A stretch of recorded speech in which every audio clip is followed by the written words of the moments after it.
Welcome in, everybody, to episode 4 of Empire Sports Talk. I'm John Downey.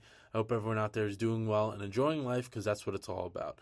Let's get into it today, as we are going to speak with Al Dukes, the executive producer of the Boomer and Gio show, which airs on WFAN and CBS Sports. Al was quite the gentleman when he decided to join us today, as he has a lot of early mornings to deal with. You don't want to miss the steps Al takes from waking up at 2 a.m. to going to sleep at 8 p.m. on top of the grind of being a producer.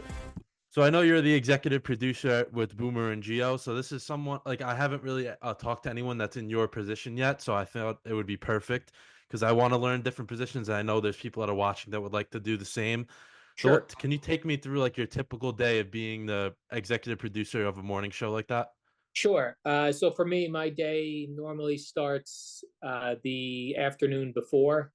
So, to prepare for tomorrow's show on Friday, it's Thursday now, probably somewhere around 5 o'clock or so. I go through this, I use this app called Feedly, and Mm-hmm. it's an RSS feed that just pulls in articles from different websites that I like to look at, like ESPN, Pro Football Talk, New York Post Sports. There's a bunch of them. So what I'll do is I'll kind of quickly go through those stories and check the ones that look interesting. Mm-hmm. I don't really do anything with them yet. I just kind of go through them. I check which ones look interesting. I do the same thing in the morning. And then when I get to work, I'll go through those articles and I kind of write up a sheet of potential topics for the day, Mm-hmm. things that look like the host would need to know. Then I'll try to find some fun stories as well. Maybe some clips of sound that might be good for Jerry to use in his updates. And then when I get in the morning, that's what I do. I put all that together. I send that out to the hosts and to Jerry and to Eddie. I send it to everybody at TV just so they have an idea of what we might be doing on the show, so that they could start building graphics and that sort of thing. Mm-hmm. Then during the show, I monitor Twitter in case there's any breaking news. I unfortunately have to screen the very terrible phone calls we get. I handle the scheduling of the live commercials that the guys do. I keep up with the kind of like a running log of what's going on the show, for the podcast descriptions and that sort of stuff. And just have a microphone on the show as well, for if there's something that I can contribute, or I can talk to the guys during the show when they're on the air, if they're looking for information, and that sort of thing. So just a little bit of Mm-hmm. everything. Yeah, I was gonna say you definitely do a lot and a little bit of everything there. How do you Yeah, manage How do you manage your time with that? Because that's a lot that you have on your plate. it's easy during the show. It's all kind of, because yeah. I mean, it's I'm just kind of typing. I can't type up everything that they're saying on the show, but enough that I could write down what topics they're doing, what opinions they may have to put into the podcasts, and screening the calls. Um, I, I that's mainly probably what I spend most of my time with, because I don't put a lot of calls through, because I think most calls are terrible, and we have enough voices on the show that we don't need to have callers, like C-Max on the overnight. He's doing a 5.5 hour, 5 hour show by himself. He needs callers. Mm-hmm. It's impossible to talk to yourself for that long. Yeah. So we don't really have that. So I try to find callers that are funny or interesting or strange or odd, or that might have a take that somebody on the show doesn't have. So it's all kind of doing it all at the same time. Some things you're doing in the background, some things you're doing in the foreground, and I've just been doing it long enough that everyone kind of multitasks in there. Yeah, of course. Covering like New York sports, I'm from New York, but I obviously don't cover it yet. Hopefully, Yeah, that's my dream. What's the I know that's a different beast. So what's like the challenges of covering New York sports? I think the challenge of covering New York sports is that we have a lot of teams, and if you're a Yankee fan, you're probably not a Met fan. If you're a Jet fan, you're probably not a Giant fan. In other big cities like Boston, you could say, of course, there's going to be Cowboys fans up in Boston, but the majority of the people listening to the sports station in Boston, they're Patriots fans, they're Red Sox fans, they're Bruins fans, and they're Celtics fans. So whenever you're talking about those things, your people are interested. I think one of the challenges is if there's a big story about the Mets that we're doing, the Yankee fan maybe doesn't care, and then you're spending all that time on the Mets. It's kind of, you kind of have to divide up your time Hmm. between the teams, and there's so many of them that I know a lot of times, like during the Rex Ryan era with the Jets, they were they were always a story, even if they Hmm. weren't winning games. And the Giants were winning games, but they were boring. It was like they're winning games they're supposed to win. Rex Ryan was always doing something crazy, so Giants fans would get mad. But it's like the Giants aren't doing anything interesting to talk about, and the Jets are. So it's just that balance. And I sometimes wonder what it might be like to work someplace like Boston that only has one major team in each sport, and the fans there are very rabid about those teams. So I think that would be an interesting way to do things. The positive about that, though, is that there are so many teams that if the Yankees are doing nothing and are boring, the Mets are doing something and are not boring, and vice Hmm. versa. So there's plenty of stories and topics to choose from. Switching gears a little bit, I did a little research and I saw that you worked for CBS Radio and iHeartMedia. So Yeah, is back then, or like obviously not now, but like years ago, did you take things from there that you brought with you now? Is that like a good thing to do, or do you kind of just forget about it and just focus on the new thing? yeah. So for me, the iHeartMedia, they were called Clear Channel Communications at the time when I worked with them in Florida. Then when I came up here, believe it or not, I've been with the same company the entire time. When I first got here, it was Infinity Broadcasting. Then it changed to CBS Radio. Then it changed to Entercom. Then it changed to Odyssey. So it's all been one company. Hmm. So the name of the company changed, but the that was all it changed. Where I went to work didn't change. The company I worked for didn't really change. So the only thing I really took from the my earlier years at iHeart was I did do some sales. I sold commercials, which Hmm. is a very difficult thing to do. And I think what I got from that is knowing how hard of a job it is for the people that sell the commercials, that it's not as easy as you think it would be. Like you might think, Hmm. oh, WFAN, this is a sports bar. Why wouldn't they want to advertise with us? It is not that easy. Even something that seems like a perfect fit, it's Hmm. just very difficult to get people to spend money, and all the layers that they have to go through in order to get approval to spend money and then actually spend the money.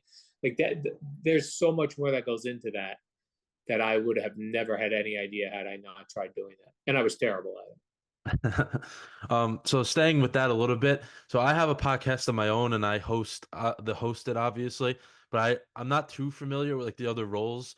So what like do you recommend like being like knowing everything like in terms of like getting a job after college or more so focusing on that one thing that you really like? Yeah, I think nowadays you kind of have to do a little bit of everything. So, and for me in radio, I never thought that having skills for video editing, which I do not have, Hmm. um, I would bet that the person that replaces me is going to be somebody that is really good at not only editing videos but putting graphics in videos, and being really good at social media, Hmm. um,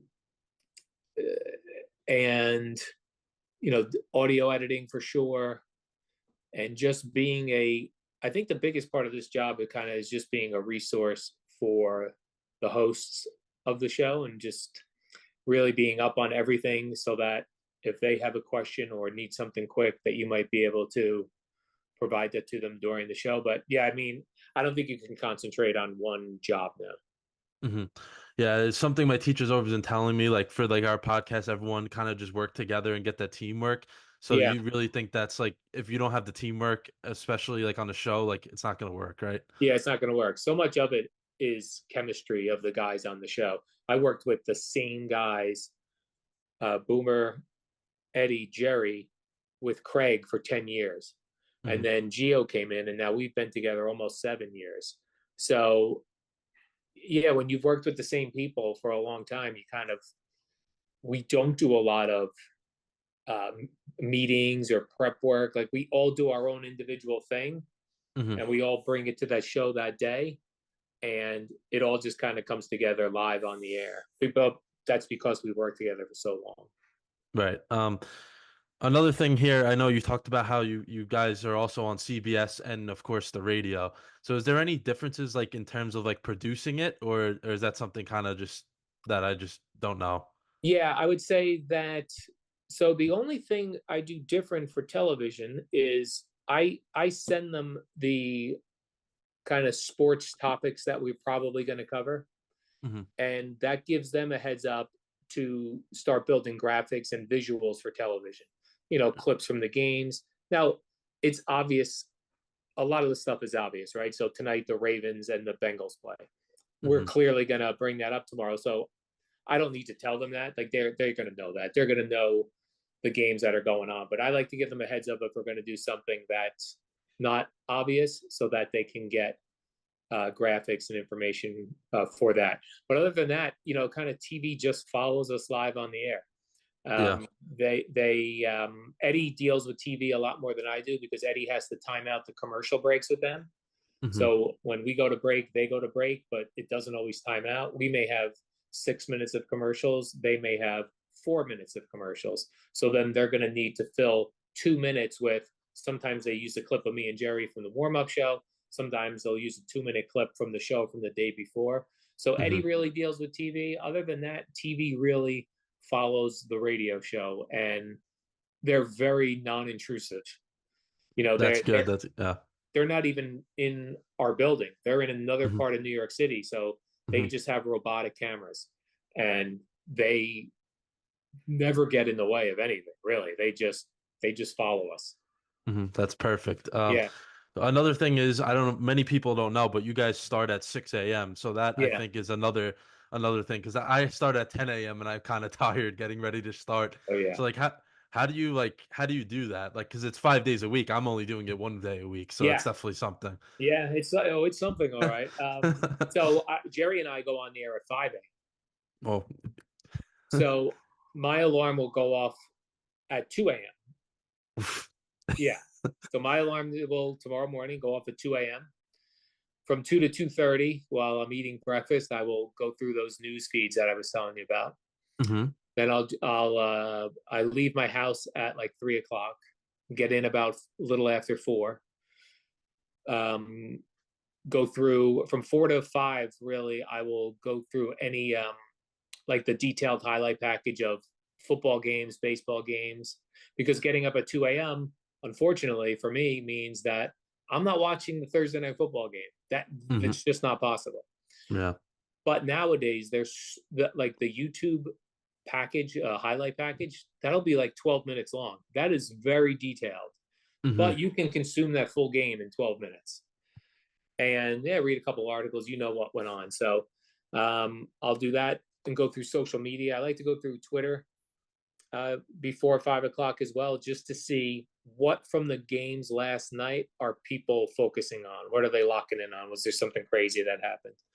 So yeah, that part of the job is not great. It Hmm. is 100% taking years off of all of our lives. I sleep 6 hours a night. Um, Boomer, Jerry, Gio probably sleep less than that. Um, it's not good. We struggle on the air sometimes trying to find the words that our brains want to say, and it just doesn't come out. Um, Now the good news is, on a beautiful day like today, 73 degrees in November, I was Hmm. home at noon. So that part's great. I also have no commute into New York City. I am on the road at 3 a.m., so there's no traffic, and there's no traffic on my way home. So those are the benefits of it. But yeah, it's definitely a lifestyle change. It's rough on families for the husbands going to bed at 8 o'clock at night and getting up at 2 a.m. and trying to tiptoe around the house because you don't want to turn lights on and things like that. So it is not easy, but that's the one drawback of it. There's so many other great things. That is the one drawback. Hmm. Um, I'm not sure that any of like being in college, like, did that prepare you for that? Probably not, but like, was there anything that did prepare you per se, like to be ready for that role? For the hours, or just for the Just job like, itself? yeah, I was gonna say the hours, but that's definitely Yeah, you probably know what? not. The it has changed so much. I've been at FAN 17 years, and in that 17 years, it has changed dramatically. There was no social media there, so there was nowhere to get those highlights and highlight packages, and YouTube was not what it was. Uh, I was thumbing through newspapers looking for articles and things. Like, it really has changed a lot over the years. So I think college gives you a great, um, I think it gives you a well-rounded education and meeting deadlines and showing up to classes on time, and like all those things. Definitely, it definitely helps if you went to college versus going right from high school. Hmm. Yeah, I'm saying with that as well because so here I do a like sports podcast. I have a regular like radio shift where I just like play music and stuff like that, and then I call like some of the different sports that we have here. So like when you were in college, there was what were like the specific things that you did? So I went to Kane University in New Hmm. Jersey, and I went there solely because they had a radio station, and I wanted to have a shift on that radio station, which I did, which I think was only once a week, Hmm. but it gave you reps, like it gave you practice and things to do. And I think that's what's great about podcasting now. It gives people, the more times you do it, the more often you do it, the better you get at it. So I did that there. And then what I did, because I knew I wanted to do something in talk radio, I didn't necessarily want to do sports, but just talk radio, Hmm. is that anytime a college class had some sort of project where they gave you some leeway with what you wanted to do with it, I always did something having to do with talk radio. Hmm. So I would do that. If you want to do kind of sports talk or sports broadcasting, anytime you have a class where you can have any leeway with your projects, I would always do something in the field. Hmm. One last thing for you. What's like that one piece of advice? Because you've obviously given a lot here. I've learned a lot so far. Like that one piece of advice that you would give to someone in my shoes right now. I would say if you get a internship or you get a part-time job, take every shift they ask you to take. Hmm. Even if it's 4 o'clock in the morning, 2 o'clock in the morning, the day after Thanksgiving, the Christmas Eve afternoon, anything you can make that your priority. Because one of the things, the, the reason why I think I was successful at this is I outlasted a lot of people.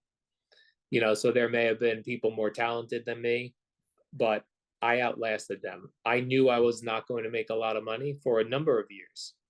And a lot of people, it's hard for a lot of people to see their friends making more money. And if you're good at it, that one piece of advice that I really got was I was working at the radio station in Florida in Tampa, and it was paying terrible. I said, I'll go do sales, because the Hmm. sales guys were all driving nice cars. So I'll go do sales. And I was so terrible at it, and I didn't like it. And I was still hanging out down at the studio. And the one guy said to me, he goes, "Why are you in sales?" I said, "Oh, because you can make money in sales. You can't make money at this." He goes, "No, you can make money at it." He goes, "You just have to focus on it and work at it." He said, "You can make." He goes, "I make pretty good money." So that was the advice I took. I knew that's where I wanted to be. I took every shift that I could get. I never said no, and I just outlasted the other people that left because they weren't making any money. And I knew Hmm. eventually I'd hit on something, and I did. It took me a long time. I was at the age of 27. I was making really bad money, Hmm. but I was living in Florida, and I was able to live in Florida on really bad money back then. Hmm. I think I was making, when I was 27 years old, I remember this because a girlfriend at the time, I had been dating her for a few months, and it came up something about how much I make. I make 19,000. She goes, "What?" Like, she was shocked. But my rent was $400. Like, that's what rent was back then when I Hmm. was in. So I didn't know that I could do that. I probably couldn't have done that in New York, but I was able to do it in Florida. And then by the time I came to New York, I started making better money. So it's just outlasting people, man. If this is something you really want to do, it's going to Mm-hmm. suck for a while until you find the right person to work with, find the right station that fits for you, and go from there, man. But you got to Mm-hmm. outlast some people. Thank you. I really appreciate this. It was Yeah, you awesome. got it. Learning a lot. Thank you. Good. Means a lot. Means a You got lot. it. Thank you. What school you go to? I'm at Marywood. It's in Scranton, PA, but I'm graduating in December. I'm going to grad school to do like something with business, but I still Yeah. want to obviously keep practicing and doing all these things that I could Yeah. do. So yeah. Well, good. Hmm. Not easy, but if you're good at it, it's a fun way to make a living. Yeah, definitely. Yeah. Okay. Thank All you. right, cool. You got it. All right. Have a good one. Bye. Thank you, everyone, for tuning into Empire Sports Talk. I want to thank Al Dukes for taking some time out of his day to join the program. And I'm John Downey. Stay safe and make sure to tune in to the next episode.